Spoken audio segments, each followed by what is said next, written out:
Right before I was about to enter the exam room, I realized my pen had gone missing. I was about to go buy a new one when my older brother shoved a pen into my hand. "I knew you'd forget something, so I brought this for you," he said. I smiled and accepted it, but suddenly received a strange message. "I'm you, from 10 years in the future. Whatever you do, don't use the pen your brother gave you. It's a pen that can swap exam scores. Your scores have been swapped with your best friend, Lily." At first, I thought someone was playing a prank on me, but then I looked up and saw my brother whispering and laughing with Lily, looking oddly close. The very next second, I handed that pen to the smartest student in our class. Just before I walked into the exam room, my brother ran up and insisted, "Emma, make sure to use that pen I gave you, all right? I specially brought it back from a temple for you. Don't think just because you're smart, you can ignore these things." He even double-checked my test admission slip and ID. I never expected that the brother I grew up with, the one I trusted the most, could betray me like this. "Yes, Emma," he said, "don't be ungrateful just because you're a top student. You still need a bit of luck to get into college. Listen to your brother. Use that pen." The way the two of them spoke in sync, it felt more like they were a married couple. Seeing them like that, I started to believe the message I got a little more. I wanted to confront them right then, but today was my college entrance exam. The best thing to do was avoid drama. I just nodded and walked into the room. When I handed in my last paper, my high school life officially came to an end. As I stepped out under the sunset, my brother and Lily were both waiting for me. "So? I thought the test was super easy," Lily chirped, clinging to my brother's arm, looking smug. "Who knows? Maybe I'll beat Emma and be this year's top scorer in New York City." I didn't understand where her confidence came from. Lily's grades were never at the bottom, but they were always hovering around the lower end of the class.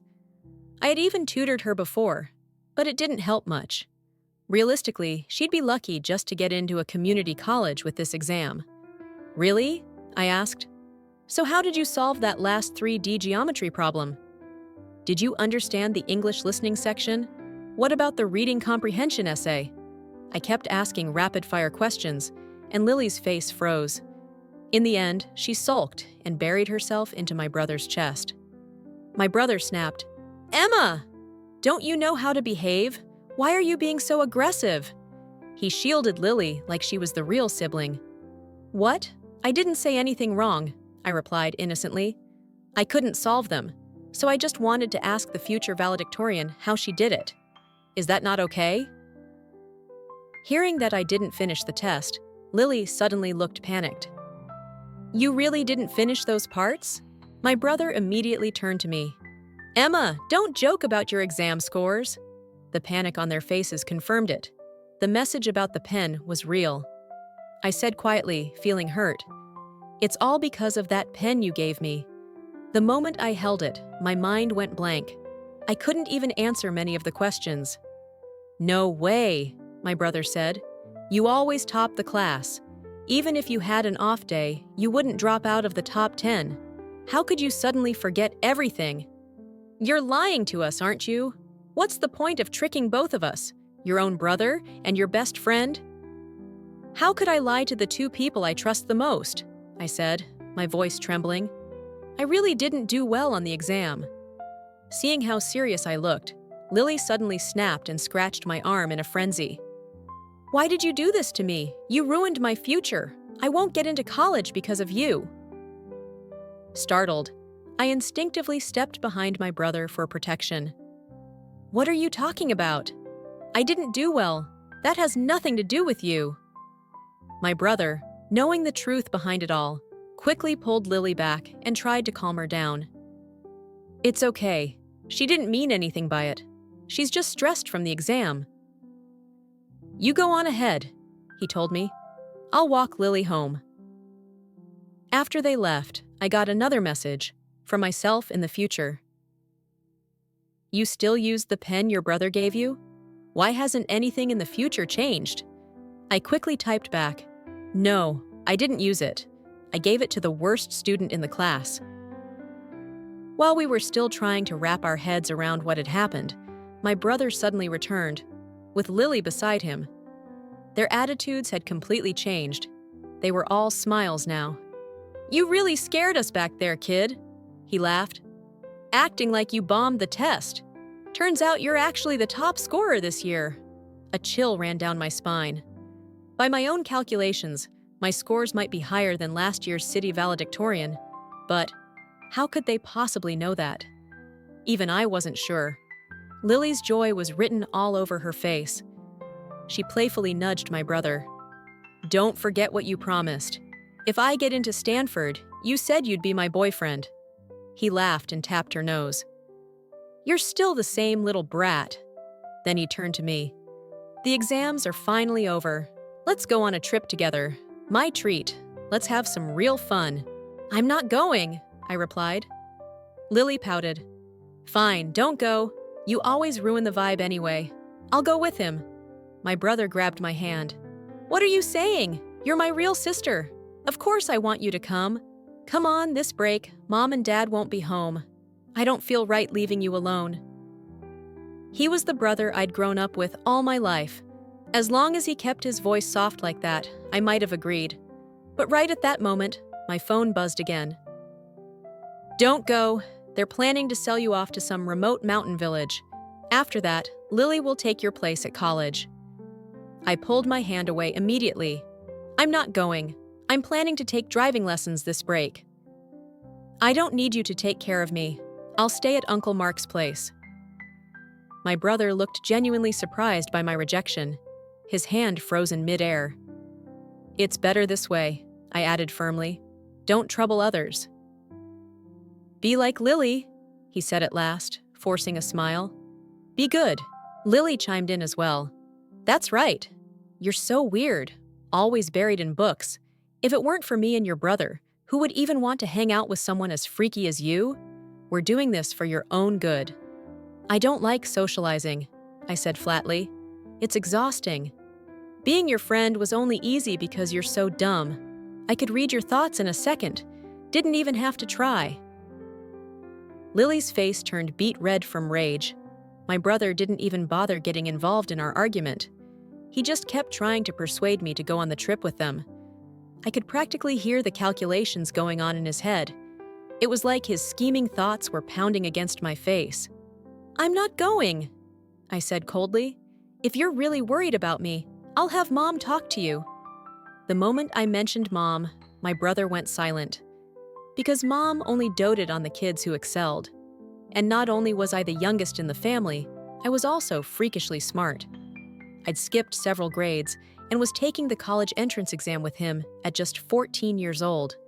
In our house, whatever I said went. And yet, even with all that, I still couldn't escape his grasp. That night, he knelt by my bed with teary eyes, putting on a performance for our parents, who were watching from the hallway.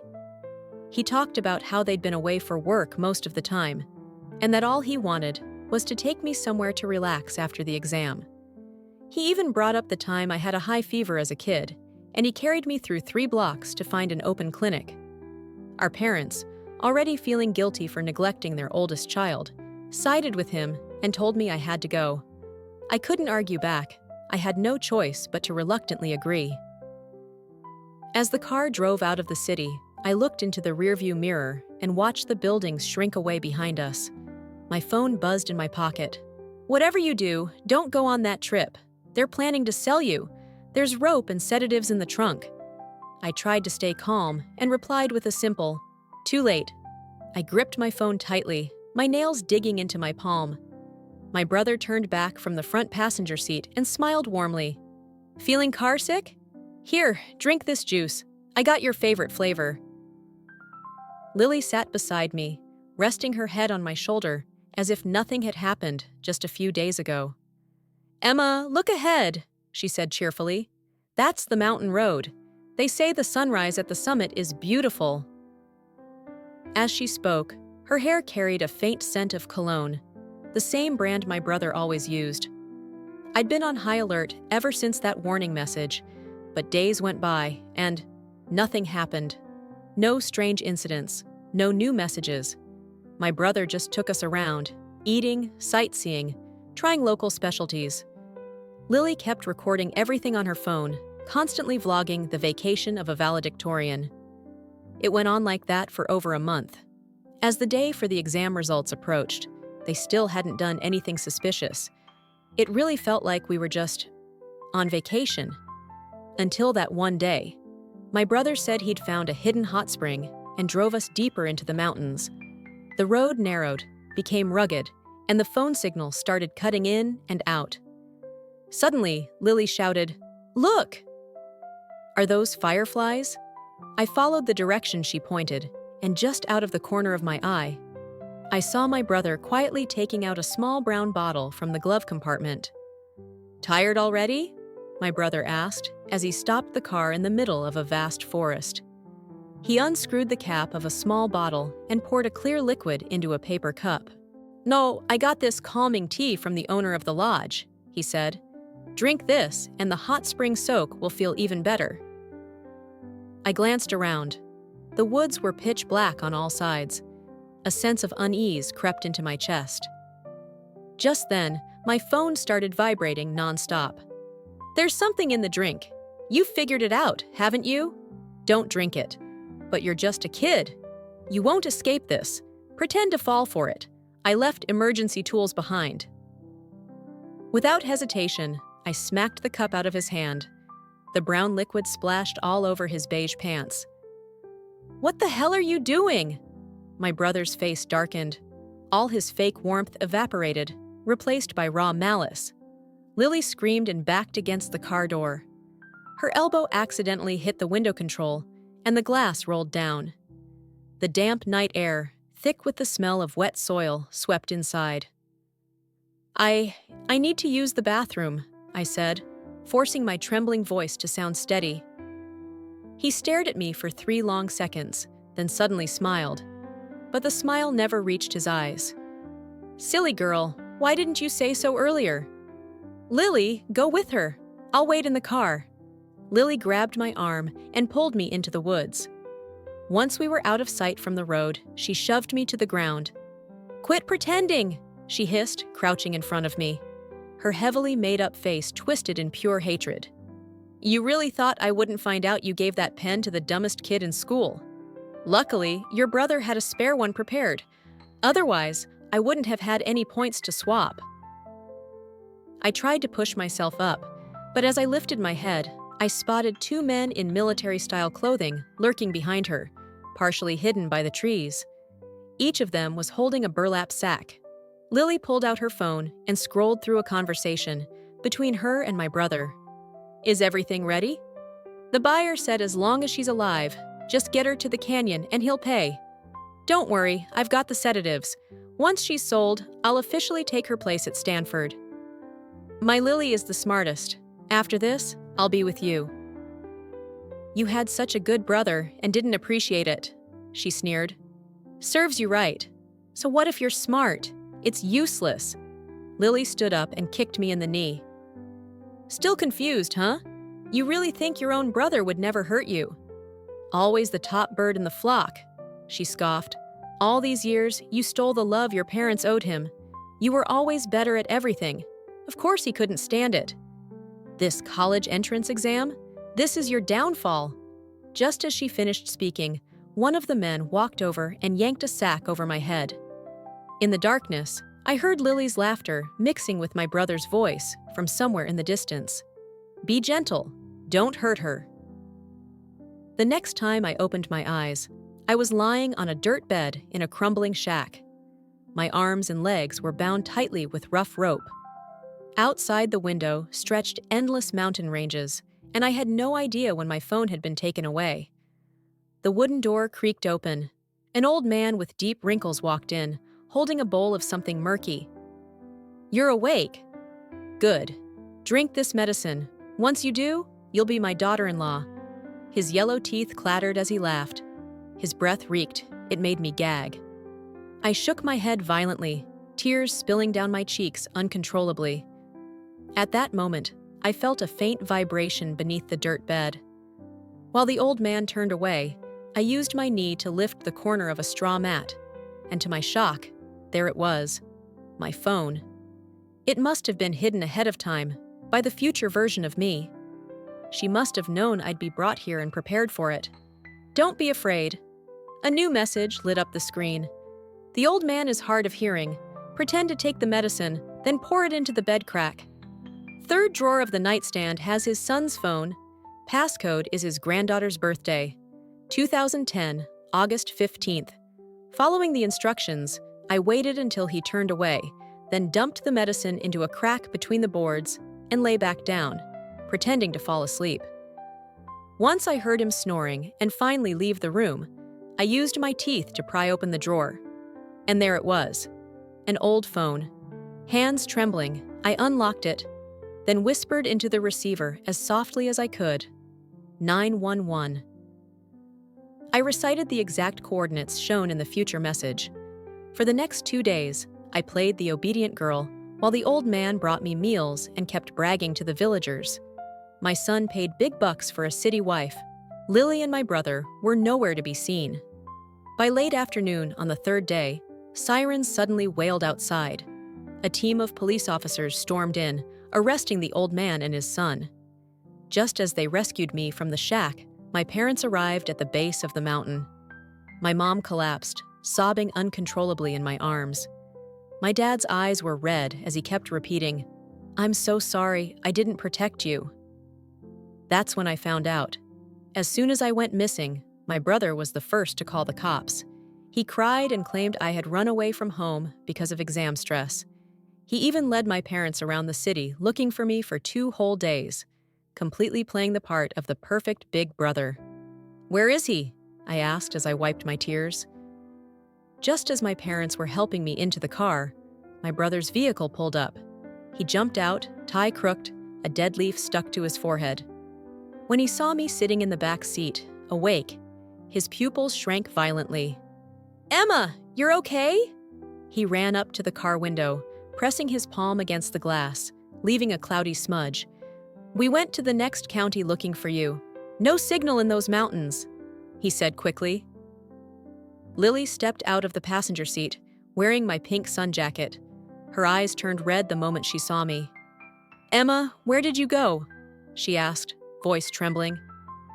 "We looked for you 3 whole days and nights." She choked up, then suddenly pointed at the bruises on my wrists.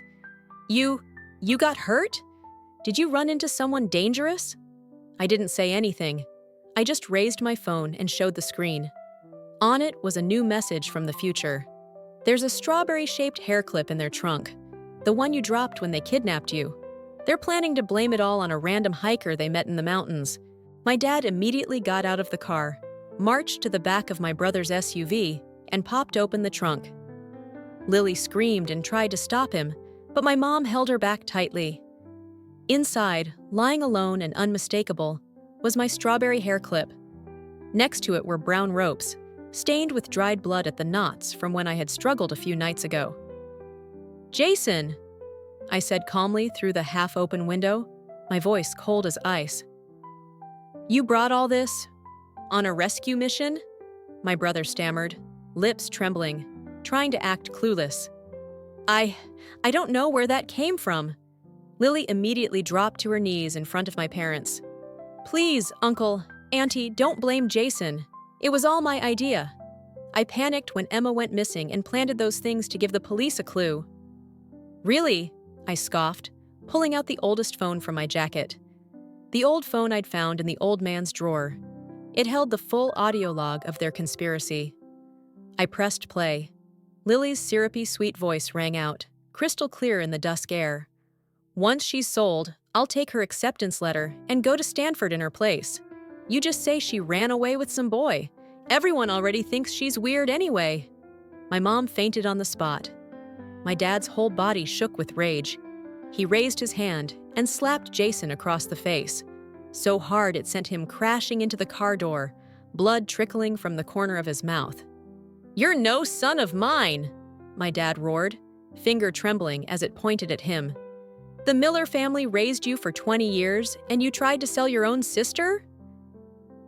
I thought the evidence was overwhelming, that there was nothing they could say to deny it anymore.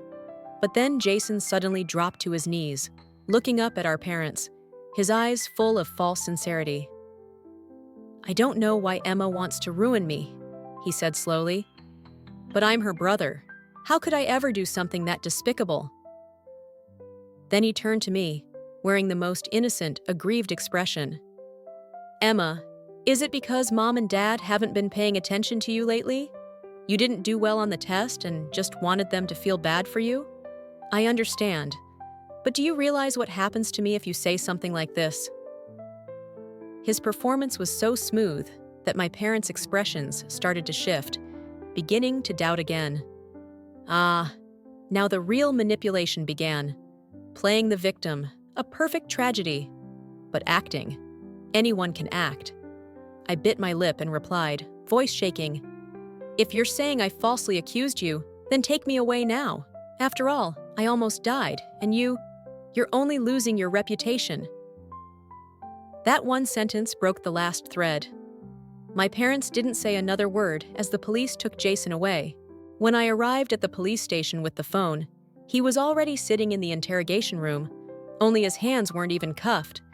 Lily, on the other hand, was bound to a chair with her hands tied behind her back. Her makeup was a smeared mess from crying. She looked like a broken porcelain doll. She couldn't speak, just sobbed, again and again. The officers asked me to point out the main perpetrator as the primary witness. During the interrogation, Jason spoke smoothly and politely, like he was giving a well-rehearsed speech. Lily just had too much stress from the college exams. She's been mentally unstable lately. "You liar!" Lily suddenly raised her head, eyes red with fury. "You told me to say that. You promised that if I took the blame, you'd help me get fake papers and sneak out of the country." "I never said that," my brother cut in, his expression as innocent as a wrongly accused child. "Lily, I know you like me," he said with a disappointed sigh, "but you can't just throw me under the bus to save yourself." The sudden change on his face, so quick, so controlled, sent a chill crawling up my spine from the soles of my feet to the back of my neck. He pulled out his phone, unlocked it, and handed it to Officer Jang. "Here. Since senior year, Lily's been sending me messages like these, jealous of Emma's grades and begging me to help her." On the screen were dozens of messages from Lily, cruel, twisted messages. One said, "I want to open up Emma Miller's brain and see what's inside." Another, "If you don't help me, I'll accuse you of rape." Lily stared at the screen, completely stunned. No, those are fake. You made them up." "Oh, really?" "Then explain the timestamps," Jason said, calm and collected. "These are all from months ago. You think I can time travel?" He sighed again, casting Lily a heartbroken look. "Why, Lily? Why would you be so foolish? Just because Emma's smarter than you doesn't mean you had to go this far." Lily looked back and forth between me and him, trembling, lips parted but speechless. She had completely crumbled, and in that moment, I finally understood. It wasn't that my brother had been blinded by infatuation. It was that Lily had overestimated herself. She thought she was clever, but she had been played from the start. Jason had planned it all. Every last piece of evidence led back to Lily. The purchase records for the sedatives, under Lily's name, the contact with the buyer, registered with Lily's phone number, even the package of drugs was in her bag. "You told me to!" Lily suddenly snapped out of it, lunging toward Jason in a frenzy, beating her fists against his chest. "You said if I listened, you'd get me into Stanford. You promised." Jason smirked coldly. "Lily, did the exam fry your brain? How could I possibly marry someone who couldn't even pass the state college cutoff?" Officer Jang's face darkened as he watched the entire scene unfold like some twisted comedy. He ordered Lily to be removed from the room, leaving just me and Jason behind. "Jason Miller," Officer Jang tapped the desk. "This score-swapping pen your sister mentioned. What's that about?" Jason laughed, a smug, victorious kind of laugh. "Detective, do you really believe things like that exist? You think we're in some fantasy novel? He pulled a fountain pen from his pocket, identical to the one I had been given. This! I bought it at a wholesale supply store, 3 for $10. Lily kept insisting it was magical or something. I figured the exam stress made her hallucinate. In the end, Lily was sentenced to 1 year in prison for human trafficking. As for Jason, no charges. He walked free. He left the station the very same day college entrance exam results were announced. At the top of the city's merit list, in bold print, Jason Miller, valedictorian of New York City. And me? I barely scraped into a Tier 1 university. As I ran home holding my phone in disbelief, I saw Jason on TV, standing proudly under the spotlight, being interviewed by the press. He was wearing a crisp, brand new suit, hair perfectly styled, speaking confidently in front of the camera. To be honest, becoming valedictorian was all about staying calm under pressure. Jason Miller, we heard you took the exam alongside your younger sister, Emma Miller. Normally, her academic record is far better than yours.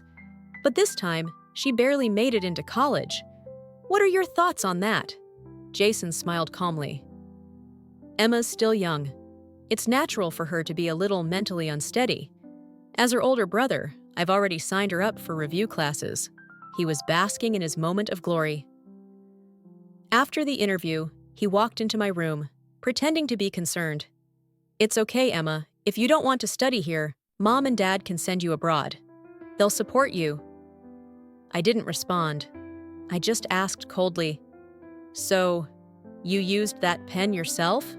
He shrugged, a smug look flickering on his face. So what? You don't think I could have passed on my own? Emma, you really don't think much of other people, do you? I smiled. Well then, I hope no one ever finds out what you did. Because I got into Stanford. When I saw him again at the student reception area, he stared at me in utter disbelief. What are you doing here? This isn't a place for jokes. I'll call Mom and Dad and have them pick you up.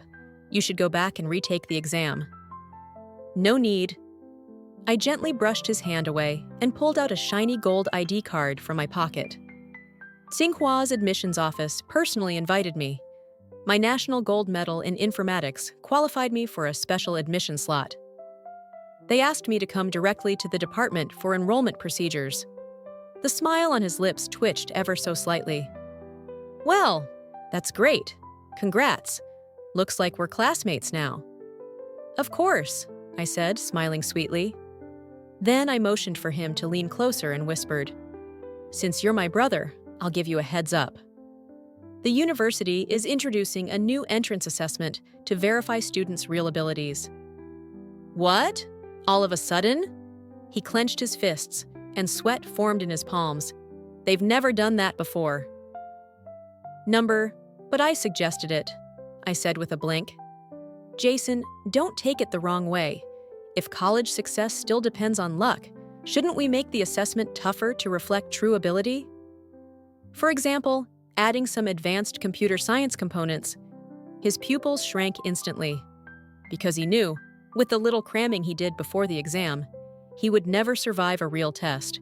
Oh, and one more thing, I said, leaning closer as I lightly tapped the back of his hand. All entrance assessments will be in English, fully digital. On computers, I waved the instruction sheet in my hand. All school supplies will be provided by the university, I said with a meaningful glance, including the pens. His face turned pale, paper white. During the reassessment exam, my brother wore a jacket with a hidden inner pocket. I sat 2 rows behind him, 1 seat to the left. I noticed that every 5 minutes, he slipped his hand inside his coat. The sweat on his palms was soaking through the fabric, leaving a faint sheen. Attention all candidates, the proctor announced. The exam will have 3 sections: mathematical modeling, algorithm design, and an English essay. The questions will be randomly assigned by the system once the countdown ends. No sooner had the announcement finished than Jason raised his hand. Excuse me, sir. I need to use the restroom. Sorry, no one is allowed to leave during the first 15 minutes.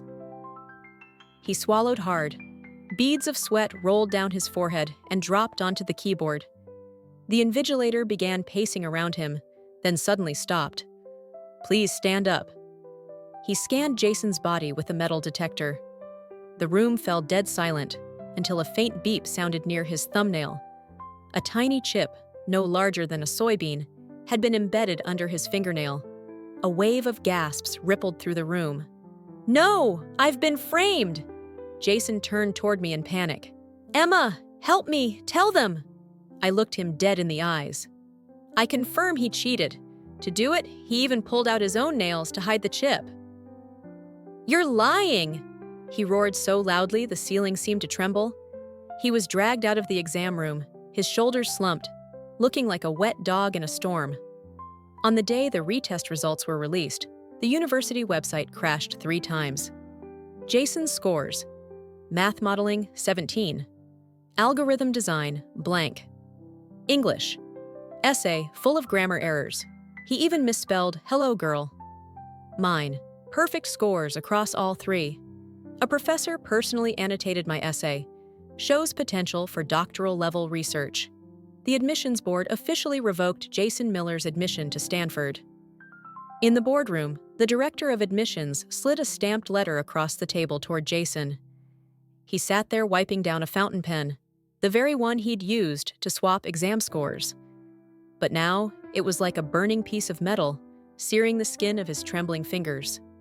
"No, this can't be happening," he shouted, and suddenly flipped the table over. The pen clattered to the floor and rolled to a stop right in front of me. "I got a 732, he screamed. "You can't treat me like this." "Oh, that's right," I said, picking up the pen and twirling it casually in my hand. The Department of Education received an anonymous tip. They're analyzing the handwriting on this year's valedictorian exam sheets. It doesn't match your usual writing style. I gave a half shrug. "Forging documents is a federal offense, you know." His face turned from white to green. Then, with a scream, he grabbed a glass of water and hurled it at me. The cup whizzed past my ear and shattered, glass slicing a long line down my cheek. Right at that moment, my phone buzzed. A message from the future. "There's a backup chip hidden in his pen. Report it to campus security for a full-body search." I turned to the security officer nearby. "Mr. Miller, please cooperate. We'll need to search you again." The guards held Jason's arms tight. I saw the pen slip from his sleeve, and from its tip spilled out a chip. So small it was barely larger than a grain of rice. My mom stumbled and had to grab a chair for support. My dad slammed his cane hard against the floor. "Unbelievable!" he growled. "You're still human?"